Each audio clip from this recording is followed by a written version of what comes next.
With puny fists I pounded the panel. A small pane in it was transparent.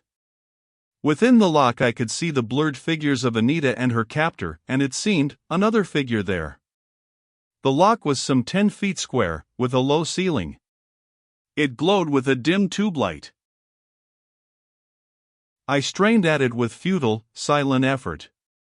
The mechanism was here to open this manual, but it was now clasped from within, so would not operate.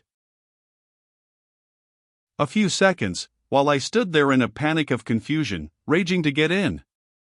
This disaster had come so suddenly. I did not plan, I had no thought save to batter my way in and rescue Anita. I recall that I finally beat on the glassite pane with my bullet projector until the weapon was bent and useless. And I flung it with a wild, despairing rage at my feet. They were letting the ship's air pressure into this lock.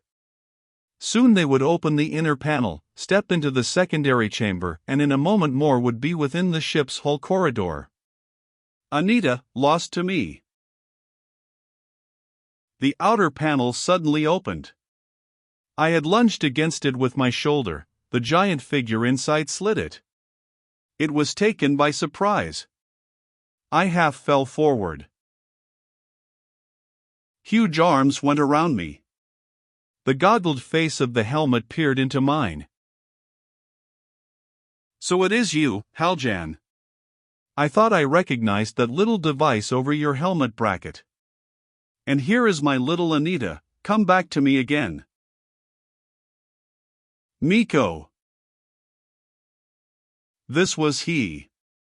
His great bloated arms encircling me, bending me backward, holding me helpless.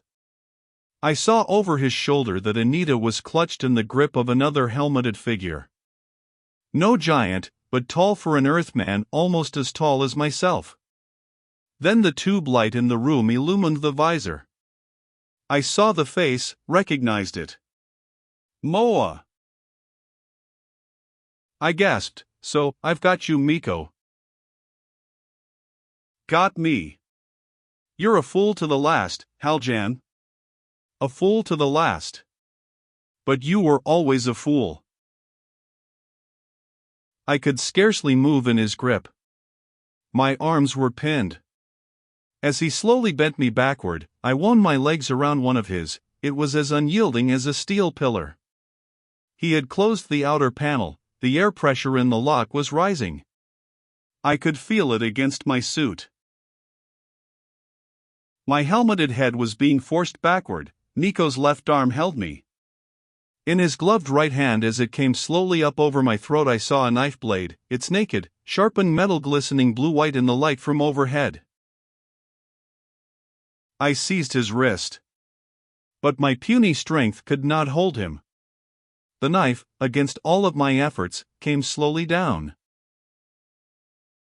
A moment of this slow, deadly combat, the end of everything for me. I was aware of the helmeted figure of Moa casting off Anita, and then the two girls leaping upon Miko. It threw him off his balance, and my hanging weight made him topple forward. He took a step to recover himself. His hand with the knife was flung up with an instinctive, involuntary balancing gesture. And as it came down again, I forced the knife blade to graze his throat. Its point caught in the fabric of his suit.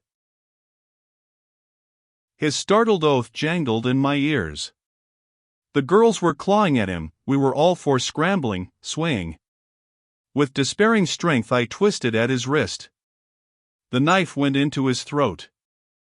I plunged it deeper. His suit went flabby. He crumpled over me and fell, knocking me to the floor. His voice, with the horrible gurgling rasp of death in it, rattled my ear grids. "Not such a fool, are you, Haljan?" Moa's helmeted head was close over us. I saw that she had seized the knife, jerked it from her brother's throat. She leaped backward, waving it. I twisted from beneath Miko's lifeless, inert body. As I got to my feet, Anita flung herself to shield me. Moa was across the lock, back up against the wall. The knife in her hand went up. She stood for the briefest instant regarding Anita and me, holding each other. I thought that she was about to leap upon us. But before I could move, the knife came down and plunged into her breast. She fell forward, her grotesque helmet striking the grid floor almost at my feet. Greg! She's dead.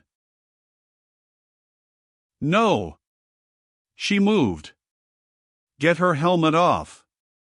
There's enough air here. My helmet pressure indicator was faintly buzzing to show that a safe pressure was in the room. I shut off Moa's Irent's motors, unfastened her helmet and raised it off. We gently turned her body. She lay with closed eyes, her pallid face blue.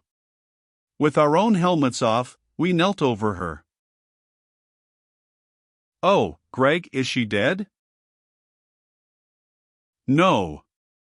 Not quite, but dying. Greg, I don't want her to die.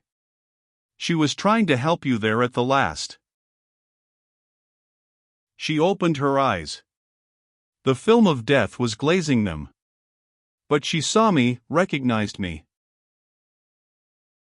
Greg. Yes, Moa. I'm here. Her vivid lips were faintly drawn in a smile. I'm so glad you took the helmets off, Greg. I'm going, you know. No. Going back to Mars to rest with the firemakers where I came from. I was thinking maybe you would kiss me, Greg. Anita gently pushed me down. I pressed the white, faintly smiling lips with mine. She sighed, and it ended with a rattle in her throat. Thank you, Greg. Closer, I can't talk so loudly. One of her gloved hands struggled to touch me, but she had no strength and it fell back. Her words were the faintest of whispers. There was no use living without your love. But I want you to see now that a Martian girl can die with a smile. Her eyelids fluttered down, it seemed that she sighed and then was not breathing. But on her livid face the faint smile still lingered, to show me how a Martian girl could die. We had forgotten for the moment where we were. As I glanced up I saw through the inner panel, past the secondary lock, that the hall's corridor was visible. And along its length a group of Martians was advancing. They saw us, and came running. Anita! Look! We've got to get out of here. The secondary lock was open to the corridor. We jammed on our helmets. The unhelmeted brigands by then were fumbling at the inner panel. I pulled at the lever of the outer panel. The brigands were hurrying, thinking that they could be in time to stop me. One of the more cautious fumbled with a helmet. Anita, run! Try and keep your feet. I slid the outer panel and pushed at Anita. Simultaneously the brigands opened the inner port. The air came with a tempestuous rush. A blast through the inner port, through the small pressure lock, a wild rush, out to the airless moon. All the air in the ship madly rushing to escape. Like feathers, we were blown with it. I recall an impression of the hurtling brigand figures and swift flying rocks under me.